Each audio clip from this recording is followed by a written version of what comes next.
करंजा one विभाग पक्षरु हाथी दांत चोरा चालान अभियोग रे 2 अभियुक्तों को गिरफ्त कर कोर्ट चालान कराई।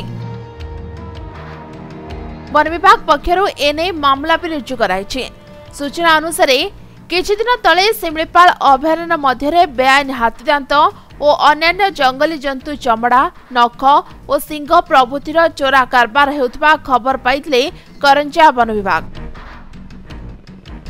शनिवार करंजा वनखंड अधिकारी सुब्रत कुमार पात्र निर्देश मते एही दल करंजा वन विभाग कर्मचारी सहयोग रे दुधियाणी वनांचल ताटो निकटरू 2 जन को धरिबारे सफल होइछन्ति। सेमाने केन्दुझर जिला पाटना थाना अंचल बोली जना पड़छि। सेमानक निकटरू हाथीदांत जंगली जंतु चमड़ा हरिण सिंह जंगली जंतु नख 2टी मोबाइल जबत कराइछि।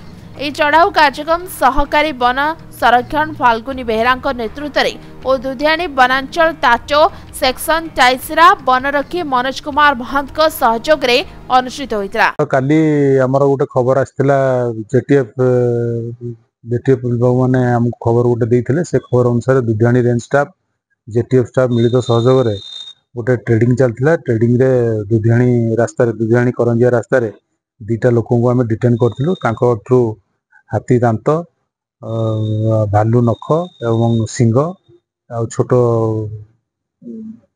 काटी भलिया छोट स्किन मिलथिला। आज ताको आमे अरेस्ट करिकि फॉरवर्ड करिछु। हमर टोटल 2 जन अक्यूज होते से माने ई करंजिया लोकालिटी रो करंजिया पाखापाखी लोकर 2 जन को हमर ए चढ़ोरे जेटीएफ स्टाफ आस्थिले। हमर दुधियाणी रेंज स्टाफ आस्थिले। हमर डिवीजन स्टाफ रो एसीएफ आस्थिले। समस्त मिसिकि से चढ़ो होइतिला। आनुमानिक मूल्य तो ए कहि होबो नै। सेटा आमे पठैछु फोरेंसिक लैब को प्रथम पठैछु। एक्चुअली हाथीदांत ना कोन तापरे सिंहटा का सिंह। करंजारो सत्यव्रत मिश्र रिपोर्ट समय लाइव।